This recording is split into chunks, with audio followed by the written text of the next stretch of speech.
আম্মুরাতের আমরুপালি সন্দেশ। ও কি রবিনা কি আম কেন যায়? আরে বেটা আমরুপালি আম কিনা লই আইছি। আমরুপালি আম দিয়ে কি করবি? আমরুপালি আম দিয়ে আজকে আম্মুরে আমরুপালি আমের সন্দেশ বানাই দিতে কম। আমরুপালি আমের সন্দেশ হ্যাঁ তো কোনো সময় বেড়া খাই নেই। না খাইলে আজকে খাবি, ও, সমস্যা কি? আয়। আচ্ছা আম্মু এই নাও আমরুপালি আম লই আইছি, এই দান সন্দেশ বানাই দাও। ঠিক আছে এখনই বানাই দিতে আসি। আমরুপালি সন্দেশ বানানোর পান্নে প্রথমে আম ছিললা কাটতে হইবে।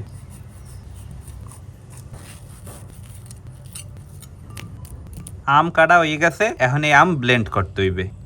আম ব্লেন্ড করা হয়ে গেছে, এখন আমাকে দুধ জাল দিতে হইবে। এখানে কলম হাফ কাপ দুধ আছে, দুধ হালকা গরম হইছে, এখন দিয়ে দিমু হাফ কাপ চিনি। দুধ উতলাই উঠছে, এখন দিয়ে দিমু 1.5 কাপ গুঁড়া দুধ। দুধ কলম এখন ভালো মতো মেয়াই নিতে হইবে। গুঁড়া দুধ মেয়াই নেওয়া হয়ে গেছে, এখন দিয়ে দিমু 1 টেবিল চামচ ঘি। এখন আবার সবকিছু একলগে মেয়াইতে হইবে। এখন এই মিশ্রণের মধ্যে দিয়ে দিমু 4 টেবিল চামচ আমের পিউরি।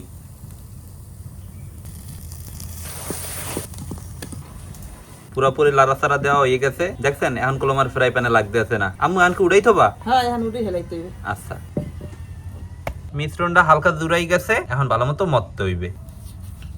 মথা হয়ে গেছে, এখন আমরা সন্দেশ বানাবো। এখন আমের শেপ দিমু। প্রথমটার আকৃতি আমের মতো দেওয়া হয়ে গেছে, সবকটা আমের আকৃতি দেওয়া হয়ে গেছে। এখন আমের বোট দিমু লবঙ্গ দিয়া। এখন আমের পাতা দিমু পেস্তা বাদাম দিয়া। আম্মুরাতের আমরুপালি সন্দেশ মনুরা এই খাইতে কলম জম্মের মজা হইবে। রল ভাইয়া, এত সুন্দর সন্দেশ তুই কোনো সময় খাইছো? বেটা খামু কমি তো দেহি তো নাই। আমিও কলম খাইও নাই, দেখিও নাই। যাক, আজকে যেহেতু আম্মু বানাইছে, খাইয়ে দেখি কেমন। আচ্ছা তাইয়ে দেখছেন, দেখতেই কলম সেই। মনে হয় গাছ দিতে পারি আনছে বেটা। তো শুরু করি। আচ্ছা বিসমিল্লাহ। বিসমিল্লাহ। কি রল ভাইয়া, কেমন লাগে টেস্ট? অনেক মজা লাগবে। টেস্ট আসলে ভালো, কিন্তু একটু শক্ত হয়ে গেছে। জীবনের প্রথমবার আমরুপালি সন্দেশ, সেই মজা। আমি যদি আজকে সন্দেশের রেটিং দেই, আমি 10-এর মধ্যে 8.5 দেবো। রল ভাই কত দিবি? আমি 10-9 দেব। লুকের দিক দিয়ে পুরো 10-10। হ্যাঁ, টেস্টও ভালো, খালি একটু শক্ত হয়েছে, এই জন্য রেটিংটা একটু কম। তো আশা করতেছি আজকে আমাকে এই আমরুপালি সন্দেশের ভিডিওটা আপনাকে হগলটির দ্বারা ভালো লাগবে। সবাই ভালো থাকেন, আসসালামু আলাইকুম।